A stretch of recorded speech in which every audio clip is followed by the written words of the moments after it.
putih inilah yang kemudian seharusnya sekarang harus berkembang. Karena ini waktu yang tepat. Iya.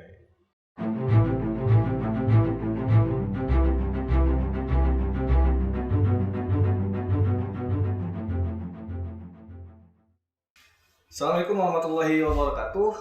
Halo kawan-kawan, sobat Prima di seluruh Indonesia yang menonton di channel Prima TV kali ini. Pada kali ini kita bakal berdiskusi banyak dengan seorang tokoh bagi kita ya, dan semoga ini akan menjadi tokoh bangsa ke depan. Amin. Kita kehadiran Kang Kelik Ismunanto pada kesempatan kali ini. Halo Kang, bisa sapa dulu ke kawan-kawan. Selamat malam kawan-kawan Prima sekalian. Assalamualaikum warahmatullahi wabarakatuh. Salam Prima. Salam Prima. Semoga ke depan Indonesia makin prima. Amin. Ya, jadi ini spoiler ya, for your information kawan-kawan yang menonton video kali ini. Kita maaf nih nggak pakai masker, akan tetapi kita sudah sudah negatif, kita sudah swab antigen, kita sudah PCR. Kemudian akhirnya bisa kita untuk ngobrol santai kayak gini tanpa masker. Dan kita berdoa sama-sama semoga Indonesia dan bahkan dunia bisa segera terbebas dari pandemi COVID-19 ya. Amin, amin ya rabbal alamin.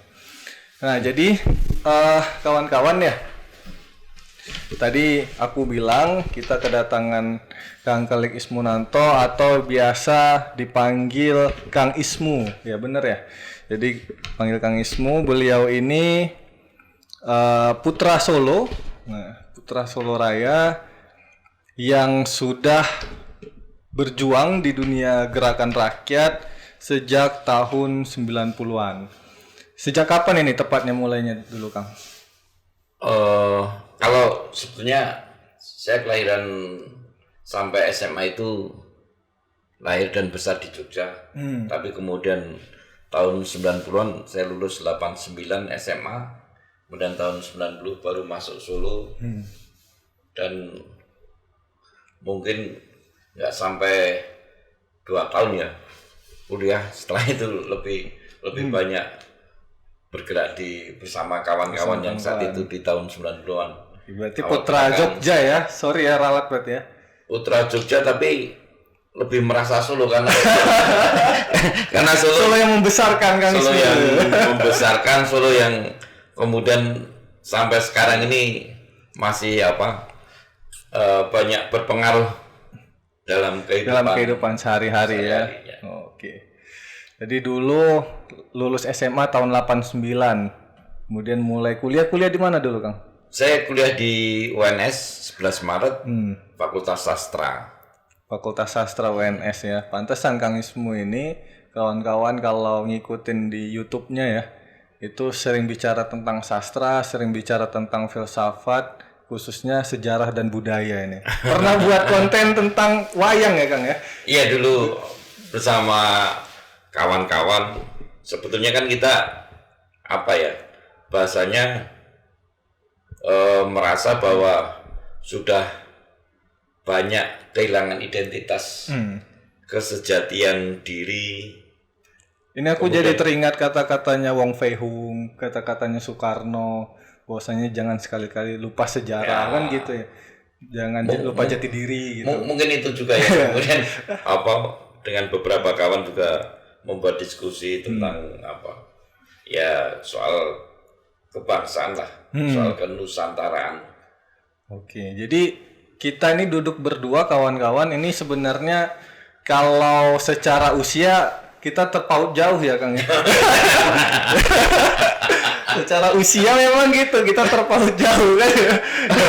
Kakimu tahun 89 udah lulus SMA, masuk kuliah, aku masih di mana maksudnya.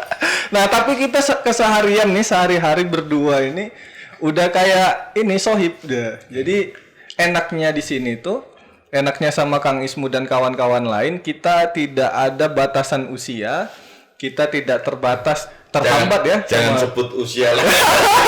Jadi aku juga kaget tadi baru tahu Kang Ismu itu tahun 90 udah mulai bergerak foto rakyat gitu ya. Tapi kelihatan masih baby face ya Kang. Terima kasih. Untuk yang ini terima kasih. Masih kayak kakak adik. Sebetulnya kan di gerakan ini yang sangat dibutuhkan adalah spirit. Iya, iya. Bangsa ini kalau nggak dipimpin oleh muda dalam makna bukan hanya usia, tapi dalam makna kemudian ide, gagasan, mobilitas dan sebagainya, kelihatannya gagal terus ini bangsa ini.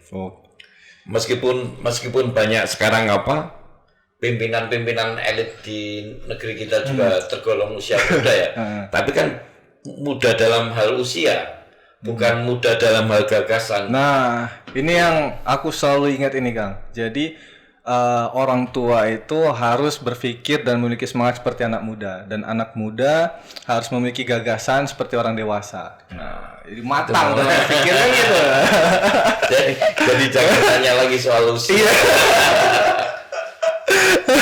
Tapi ngomong-ngomong dulu Kang, awal aktif di dalam gerakan mahasiswa, gerakan rakyat itu kapan dan terlibat di mana waktu itu Kang?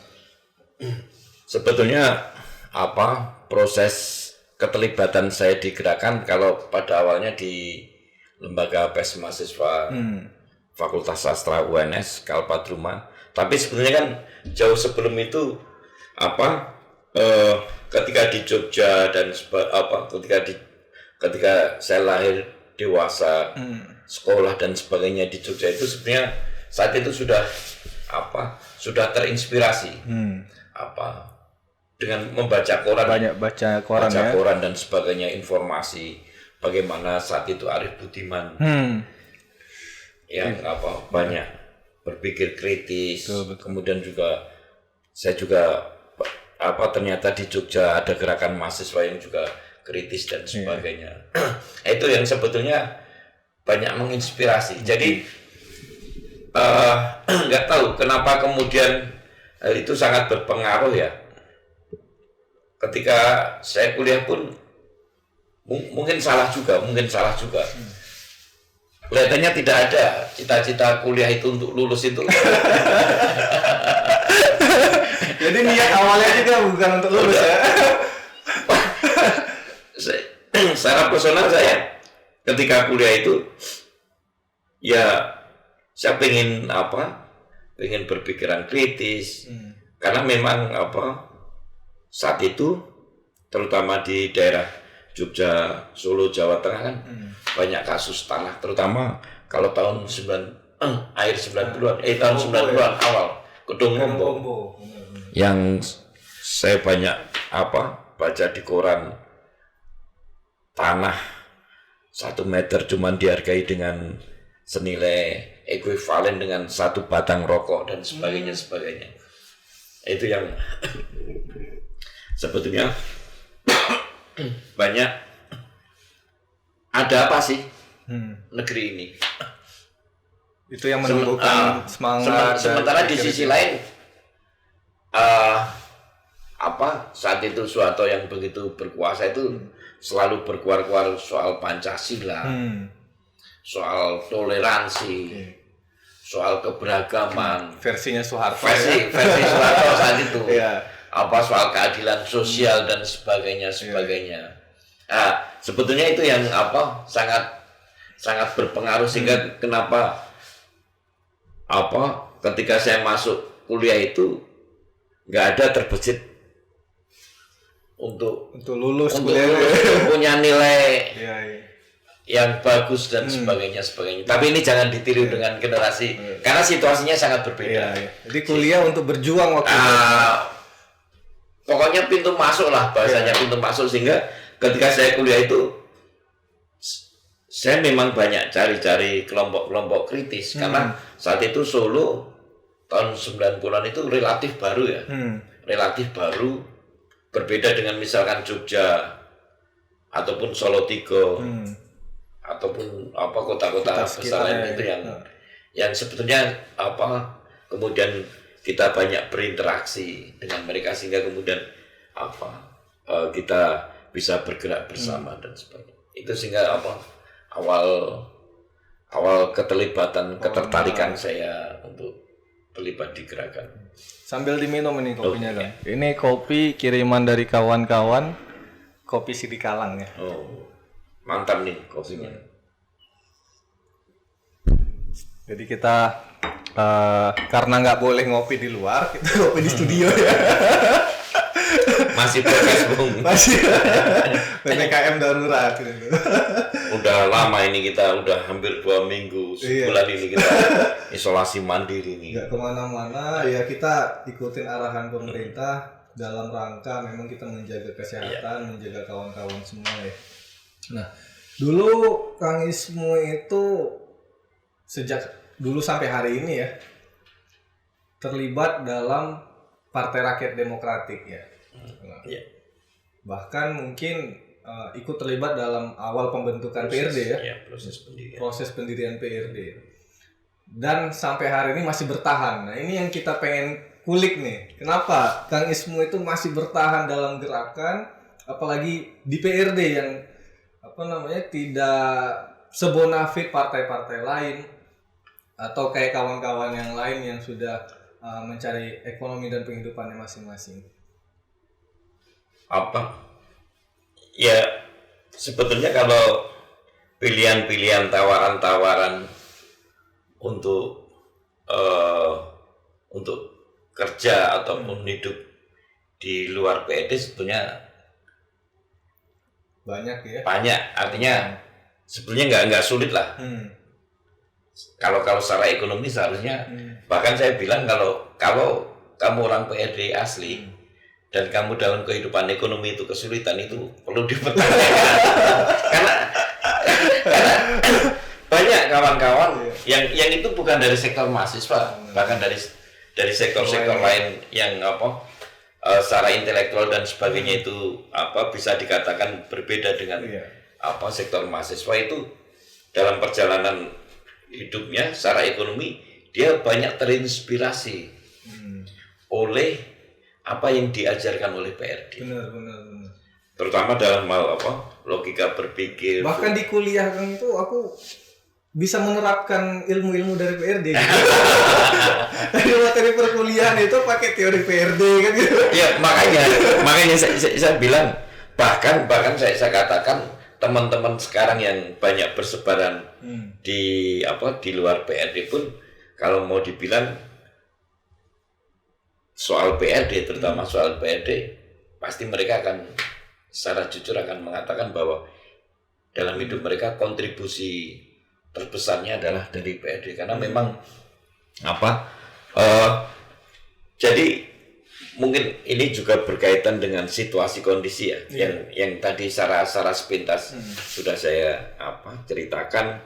Kemudian sebetulnya yang sangat penting di PRD itu ada soal ideologisasi pendidikan bacaan-bacaan yang mungkin satu ada bacaan, ada situasi yang kemudian bisa untuk mempraktekkan itu yang sebetulnya memperkuat nilai-nilai gerakannya. Mungkin lebih tepat sebagai nilai-nilai gerakannya yang itu bagi semua orang yang pernah bersentuhan dan cukup lama dengan PRD pasti akan bilang kayak gitu.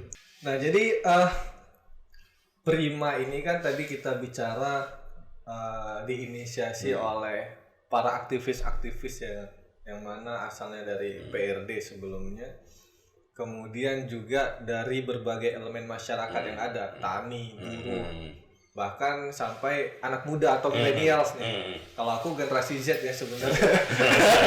Gen Z. Nah, ini semua ada nih di Prima. Prima sebagai titik temu dari seluruh elemen kebangsaan yang ada hari ini. Nah, menurut Kang Ismu sendiri, apa yang melatar belakangi Prima itu bisa merangkul seluruh elemen masyarakat yang ada?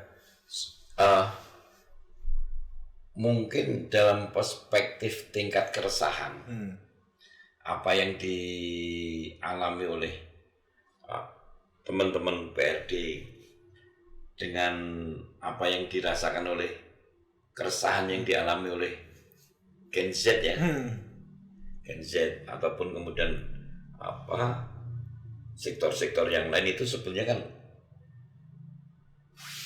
keresahan umum, Keresahan bersama. keresahan bersama, common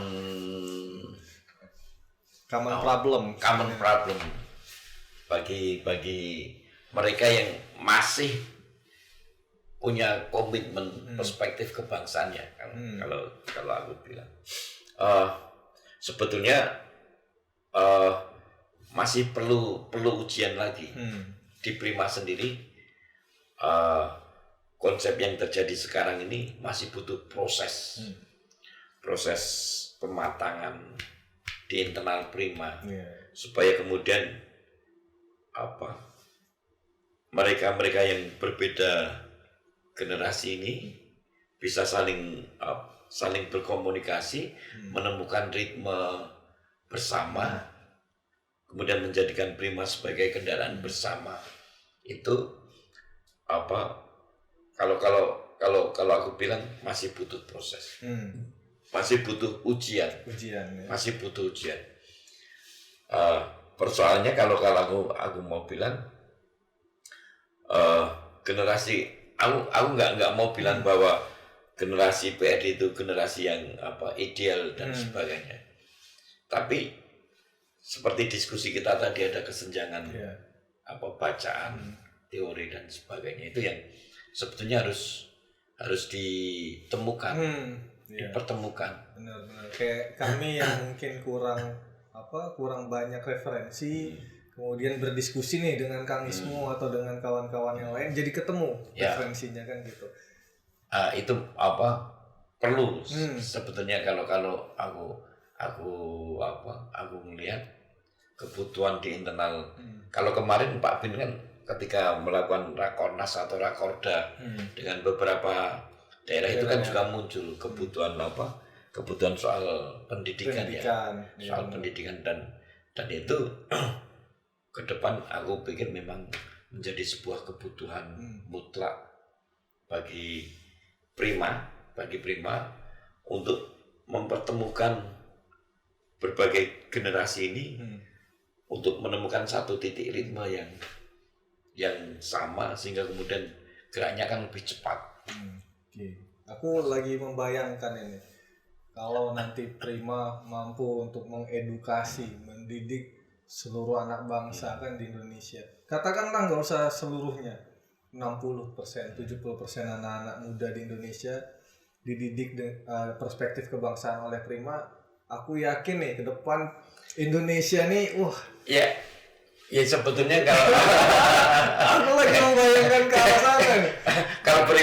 kalau berimajinasi membayangkan boleh nggak ada. Minimal gini Kang, Cokro satu orang itu mendidik hanya beberapa murid, Indonesia bisa merdeka. Gitu. Ya tapi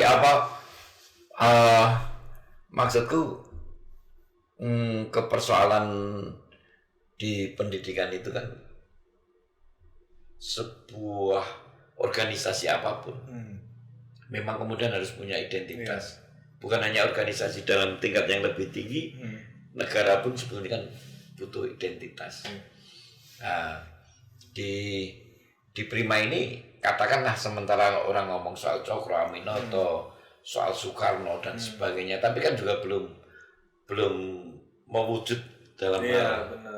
Terimplementasinya yang masih ini kan masih perjalanan awal dan sebuah kekuatan kalau belajar dari pengalaman PRD cuma satu-satunya yaitu soal ideologisasi itu. Kalau tanpa ideologisasi bisa jadi Prima kalau berkuasa juga kan berkelakuan seperti partai-partai yang lain dan sebagainya. Itu yang sebetulnya sangat menjaga ruh pemurnian ide cita-cita itu ya soal ideologisasi itu. Benar. Tanpa itu nonsen kalau mau bilang. Jadi yang bisa aku ambil nih dari pernyataan Kang Ismu tadi, penting bagi kita semua nih, seluruh elemen bangsa untuk menjaga iman dan imun pergerakan. Ya. Iman dan imun kebangsaan. Itu yang harus tetap dijaga. Saya cuma mau cerita sedikit. Ada salah satu teman yang bilang bercerita bagaimana soal menjaga kebangsaan itu ya. Kalau di beberapa negara itu mereka lewat karya-karya novel klasik mereka yang sudah mulai diajarkan di sekolah-sekolah dan sebagainya semua. Dari SD, SMP itu mereka sudah dikenalkan dengan karya bangsa mereka itu yang aku bilang di Indonesia nggak ada. Cuman yang ada pertanyaan buku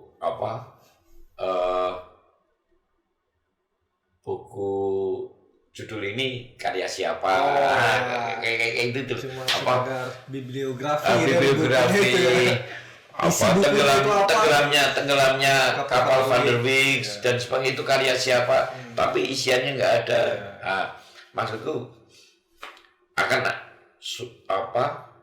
Prima sendiri mungkin juga akan kesulitan untuk kalau kemudian tidak serius dalam menggarap isu-isu soal ideologisasi terutama. Kalau aku mau bilang. Jadi banyak ini kita udah bicara kawan-kawan sobat Prima di seluruh Indonesia tentang sosok Kang Kelik Ismunanto. Nah, jadi kalau mau tahu lebih banyak, lebih jauh tentang Kang Ismu ya, itu akan kita kupas selanjutnya di sesi-sesi selanjutnya. Atau Kang Ismu ini sangat mudah untuk ditemui sebenarnya. Sebelum selesai, aku mau bilang gagasan sebagai rahim gagasan dan ide itu. Jadi kalau tadi awal aku bilang bahwa kita ini PRD ya, dulu ya. Yeah. Itu kan sebetulnya bisa dikatakan sebagai yatim piatu. Oke. Karena nggak punya induk. Yeah. Karena nggak punya induk siapa sebenarnya. Itu yang kemudian kita mengeksplor. Bacanya itu dari kiri mentok sampai kanan mentok. Oh iya, Kang Ismu dulu dari kanan ya awalnya. Sampai sekarang juga masih kanan. kanan kebangsaan. Jadi Prima itu menyatukan berbagai spektrum pemikiran. Bahkan dulu teman-teman dari PRD itu rata-rata mereka sangat dekat dengan dunia religius latar belakangnya hampir semua kawan-kawan mayoritas itu Ketum Jabu PII ya, Kang Ismu HMI nah kayak gitu. Kemudian ada dari NU dan sebagainya. Itu yang sebetulnya jadi persemaian menjadi sebuah pembuahan ya. Kalau dalam istilah reproduksi tanaman itu disemai dan penyerbukan dan sebagainya, sehingga kemudian ketemu titik temu itu sebenarnya kemudian menghasilkan putih dan sebagainya. Nah ini yang sebetulnya aku mau bilang, putih inilah yang kemudian seharusnya sekarang harus berkembang karena ini waktu yang tepat. Dulu mungkin ada keterbatasannya dengan katakan nama PRD sendiri terbatas ya, meskipun ya bangsa munafik itu seringkali kayak gitu lah. mengakui program-programnya tapi nggak mengakui siapa yang itu aja. Tapi bahwa putih ini seharusnya sudah harus mulai kita kembangkan, harus mulai kita. Jadi ibarat pepatah, jangan sampai layu sebelum berkembang. Jangan sampai layu sebelum berkembang. Sebelum mekar. Jangan ada dusta di antara. Kalau kata Pan bersama kan jalan terbaik. Inilah jalan terbaik. Lagu Ketum kalau lagi sedih, lagi patah hati dulu. Ini mengaku dari Kang Ismu nih. Hitung dulu kalau patah hati lagunya itu. Oke, sebenarnya asik banget ya kita cerita banyak sama Kang Ismu. berbagai hal, khususnya tentang di sini rumah yang kita bangun ini Prima, yang akan menjadi harapan baru bangsa Indonesia, merupakan titik temu ya kan? Titik temu dari berbagai gagasan. Ini adalah rahim gagasan yang mana seharusnya idealnya seperti itu politik ya. Politik adalah politik gagasan, bukan politik pencitraan, bukan politik populisme atau politik yang lainnya yang tidak mewakili keresahan dan kehendak rakyat. Nah, kawan-kawan, mungkin sekian dulu ya kita diskusi kali ini. Untuk diskusi selanjutnya jangan lupa untuk subscribe Prima TV, channel Prima TV di YouTube, atau download aplikasi Prima di Google Play Store. Nah, nanti konten-konten yang seperti ini akan hadir di aplikasi Prima yang kawan-kawan install di Android-nya masing-masing. Mungkin sekian kawan-kawan. Saya Farhan undur diri. Sampai ketemu di konten-konten atau di video-video selanjutnya. Assalamualaikum warahmatullahi wabarakatuh. Salam Salam Indonesia Prima. Prima.